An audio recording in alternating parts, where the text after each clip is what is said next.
Assalamualaikum warahmatullahi wabarakatuh. Alhamdulillahi rabbil alamin. Allahumma salli wa sallim ala sayyidina Muhammad wa ala alihi wa sahbihi ajma'in, amma ba'd.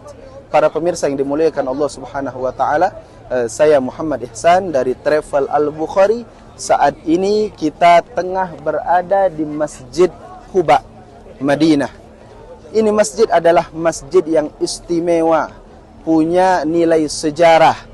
Karena masjid ini adalah masjid yang pertama kali dibangun oleh baginda Nabi Muhammad sallallahu alaihi wasallam.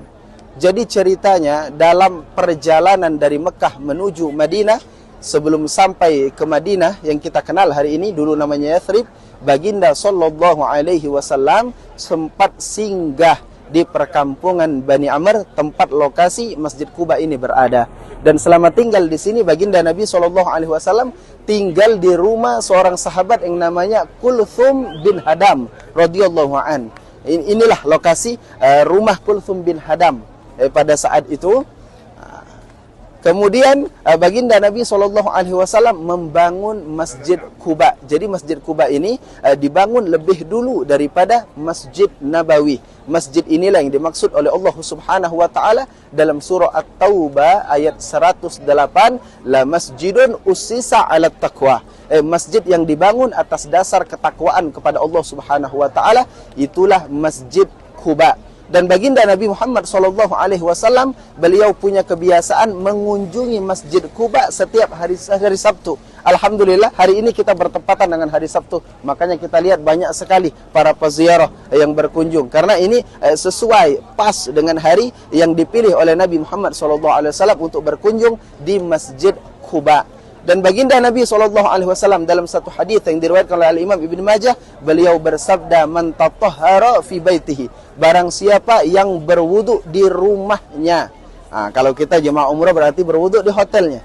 Berwudu di hotel, thumma ata Masjid Quba, kemudian dia mendatangi Masjid Quba, fasalla fihi salatan, kemudian dia mengerjakan salat di masjid tersebut, kana lahu ka ajri umrah, maka janji Nabi Muhammad SAW, mereka akan mendapatkan pahala sebagaimana pahala ibadah umrah. Luar biasa. Dan dalam riwayat yang lain, baginda Nabi SAW bersabda, man shalla fil masajidil arba'ah ghufira lahu dzanbuhu, barang siapa yang sholat di 4 masjid, maka Allah Subhanahu wa taala akan mengampuni dosanya.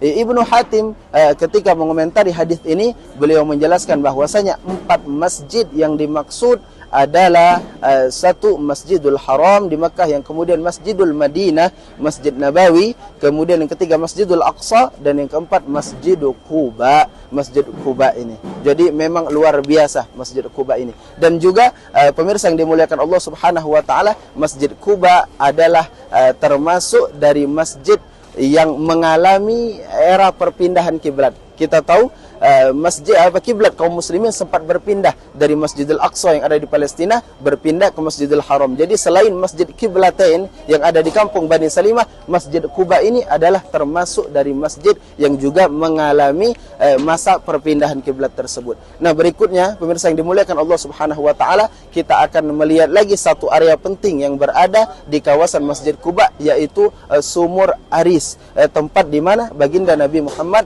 sallallahu alaihi wasallam, tempat di mana cincin baginda Nabi SAW terjatuh. Kita akan menuju tempat tersebut. Baik, inilah di belakang kita adalah lokasi dari Bi'ru Aris, Sumur Aris, atau disebut juga Sumur Khatim. Jadi pemirsa yang dimuliakan Allah Subhanahu wa taala, dulu baginda Nabi Muhammad SAW mempunyai cincin, yang mana cincin ini juga difungsikan oleh beliau sebagai stempel untuk surat-surat Nabi Muhammad SAW yang dikirimkan kepada para pembesar-pembesar kerajaan saat itu. Nah, setelah wafatnya baginda Nabi Muhammad SAW, cincin ini diwarisi oleh Sayyiduna Abu Bakar As-Siddiq radhiyallahu an selaku khalifah pertama, berlanjut ke khalifah Rasulullah sallallahu alaihi wasallam. Selama sekitar 2 tahun Sayyiduna Abu Bakar menjabat sebagai khalifah, kemudian setelah beliau wafat diwariskan lagi oleh Sayyiduna Umar ibn al-Khattab radhiyallahu an yang menjabat khalifah selama sekitar 10 tahun. Kemudian setelah setelah wafatnya Sayyiduna Umar, berlanjut kekhalifahan dipegang oleh Sayyiduna Uthman ibn Affan radhiyallahu an, dan semua khalifah ini mereka mewarisi cincin baginda Nabi Muhammad sallallahu alaihi wasallam. Ketika cincin ini sampai pada Sayyiduna Uthman, tatkala Sayyiduna Uthman berwudu di sumur ini, maka kemudian cincin tersebut terjatuh. Sayyiduna Uthman mengerahkan beberapa orang sahabat untuk mencari cincin tersebut selama 3 hari, tapi sampai sekarang cincin ini tidak juga ditemukan. Maka kata ulama, ini seolah-olah adalah isyarat dari Allah Subhanahu wa taala bahwa di zaman Sayyiduna Uthman inilah mulai banyak terjadi gonjang-ganjing di kalangan kaum muslimin, bibit-bibit perpecahan nanti puncaknya di zaman Sayyiduna Ali bin Abi Thalib. Kita mengenal lahirlah aliran-aliran seperti Syiah, Khawarij, Murji'ah, Mu'tazilah dan lain-lain. Nah, di belakang inilah lokasi sumur tempat hilangnya cincin baginda Nabi sallallahu alaihi wasallam.